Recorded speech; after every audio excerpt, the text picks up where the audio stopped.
The sinking of the RMS Titanic is without doubt the most famous maritime catastrophe to date, and although the tragic night of April 14th, 1912 was over 100 years ago, the talk of Titanic has far from faded. But over the years, there have been many questions asked and concerns raised about that fateful night. So, from the supposed unidentified suicide on board, to the incredible premonitions by many that something bad was going to happen, here are some of the many unanswered questions, legends and conspiracies surrounding the now most famous liner to have ever sailed. The Switch. This theory claims that the ship that sank wasn't in fact Titanic, but her sister ship RMS Olympic, and it was all part of an elaborate insurance scam. This is the most widespread conspiracy, and over the years there has been some interesting evidence to support, but since it's still a conspiracy, not exactly confirm that this is what happened. On October 20th, 1910, Olympic, the first of the White Star Line's 3 superliners, was launched and immediately held the record for the heaviest ever man-made object. Her first 4 Atlantic trips were successful, but on the 20th of September 1911, on her 5th Atlantic voyage, Olympic collided with the Royal Navy cruiser HMS Hawke. At the helm of the Olympic that day was none other than Captain E.J. Smith, who had gone to captain the Titanic. There were no injuries, and both ships managed to stay afloat, but the damage to Olympic's hull was severe. It took 2 weeks just to make her seaworthy enough for her to return to Belfast, where she had to undergo a further 6 weeks of repairs. By November 1911, Olympic was back in service, but suffered another setback the next year, when she lost a propeller blade and again had to go back to Belfast to be fixed, delaying Titanic's launch date. As with all naval collisions, an inquiry was launched, and since the Olympic was at fault, the cost of the repairs would not be covered by their insurance. Facing financial ruin, it's claimed that with the help of the builders, the White Star Line decided to switch Olympic with Titanic, whose already delayed completion would be delayed further by having to repair Olympic a second time. They quickly patched up Olympic, and instead of Titanic setting out on her eagerly anticipated maiden voyage on April 1912, it was the Olympic.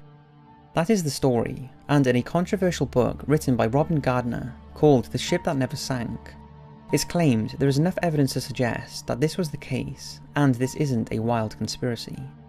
Gardner points out that the external profile of both ships was practically identical, and standard White Star issue, apart from a few differences such as the personal lifeboats, the bow and nameplates, that all could have been swapped over a weekend.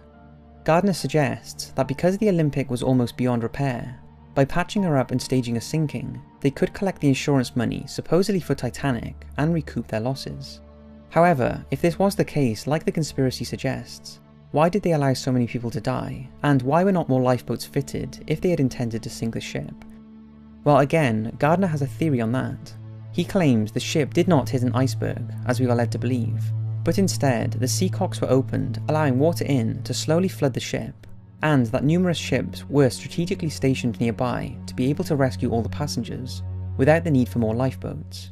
He claimed that high-ranking officers were aware of the plan, including Captain Smith and First Officer Murdoch, but the plan backfired when the ship hit one of the rescue ships.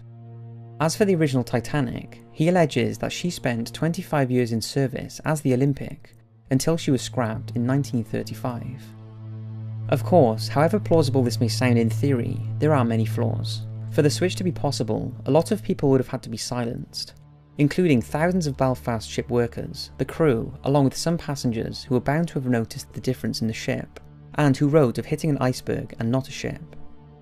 Why was her designer, Mr. Andrews, aboard, as was the chairman, Joseph Ismay? Would they have wanted to be aboard knowing the plan to sink her? Probably the biggest flaw in the switch theory is that it's reported the Titanic was underinsured by $2.5 million, so would it have been worth taking such a huge risk when the money they would recoup would not have covered their mounting debts? I will leave that up to you to decide. William McMaster Murdoch, the villain, and his suicide.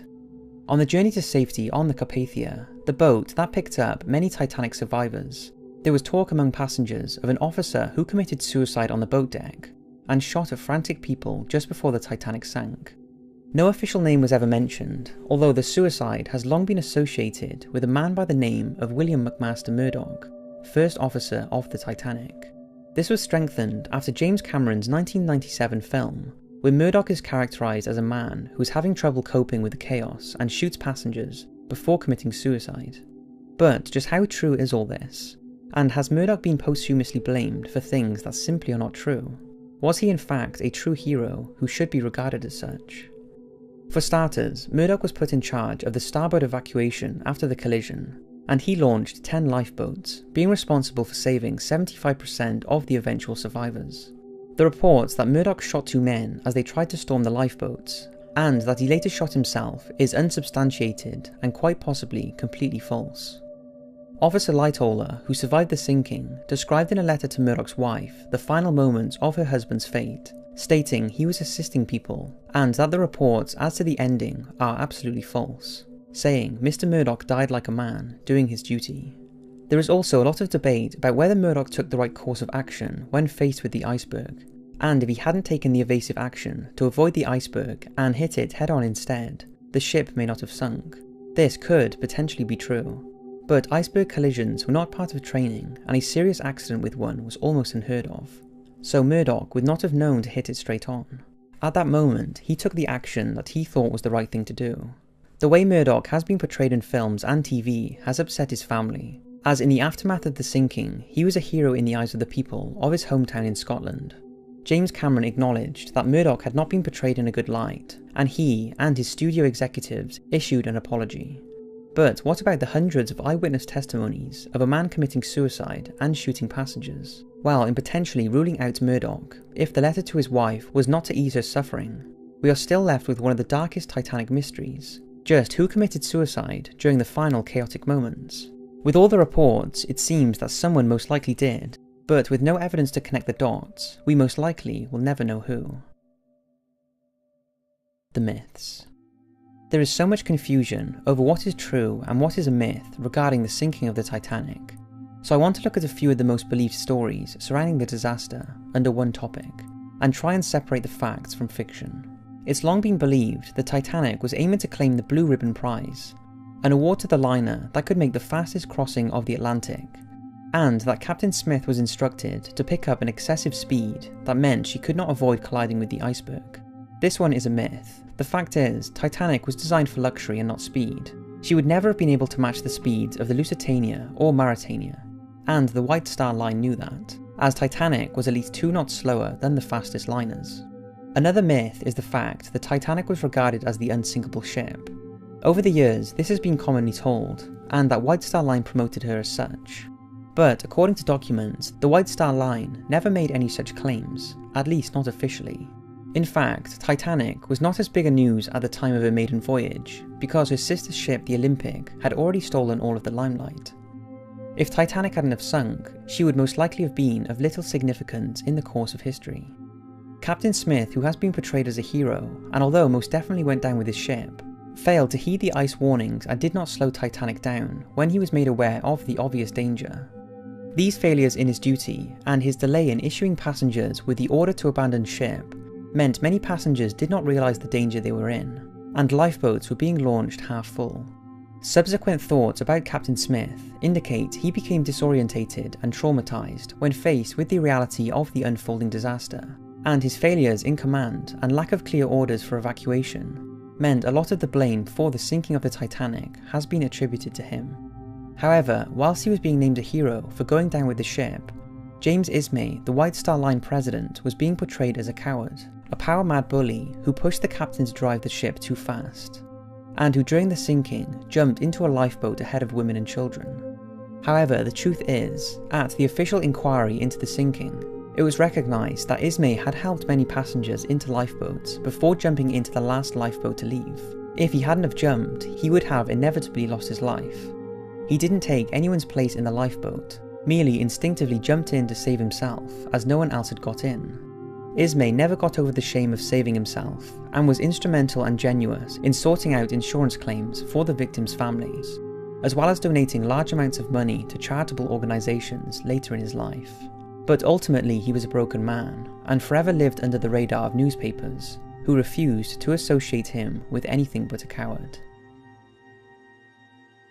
Was the Titanic cursed? Perhaps one of the most enduring myths about the Titanic is that she was cursed due to the cargo she was carrying. and this one deserves a talk on its own.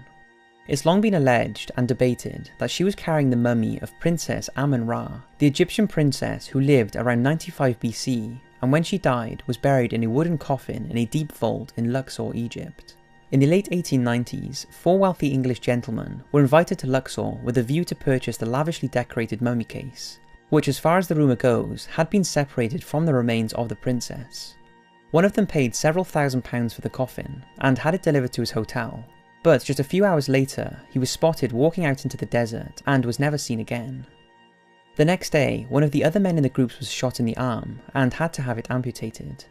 The other 2 returned home to England, and one of them discovered the bank holding all his money had failed and he was bankrupt.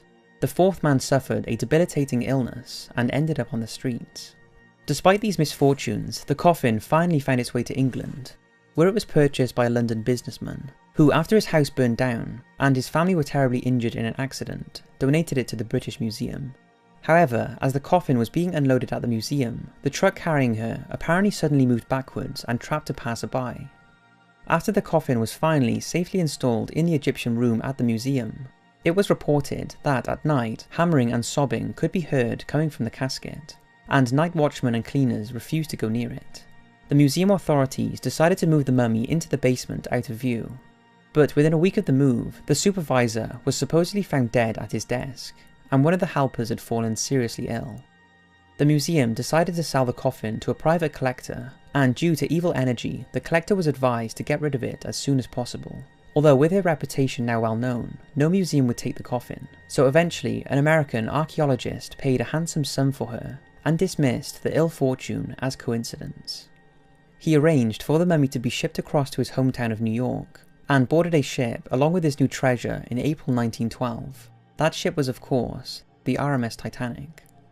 The wooden coffin was then apparently rescued after the accident and put back on display in the British Museum of London. All the bad luck surrounding the coffin is said to be true. However, if it was on the Titanic and then rescued, and this could have cursed the ship like many still believe, is up for some serious debate, as there are no definitive records of it ever being on board.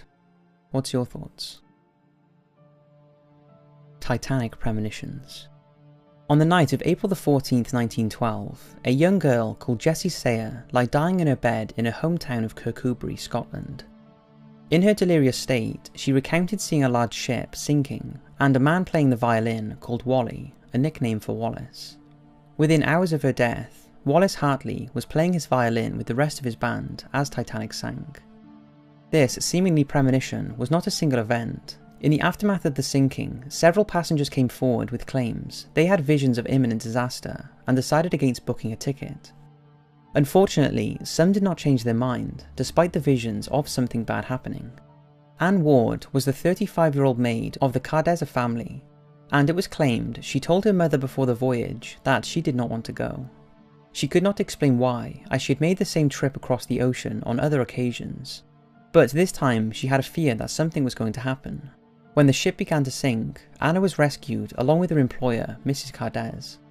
First-class passenger Major Archibald Willingham Butt had such a strong feeling that he would not return home from his trip on the Titanic. He contacted his lawyer to put all his affairs in order in preparation for his death. He perished in the sinking, and his body was never recovered. Eva Hart was 7 years old at the time of the sinking. She survived and often talked about her recollection of her experience in Titanic-related activities. She claimed that her mother sat up every night when she was aboard Titanic, as she was afraid to sleep as she thought there would be an accident. Mr. William Thomas Stead was a well-known but controversial English newspaper editor of the Victorian era, and often claimed his death would be caused by either lynching or drowning.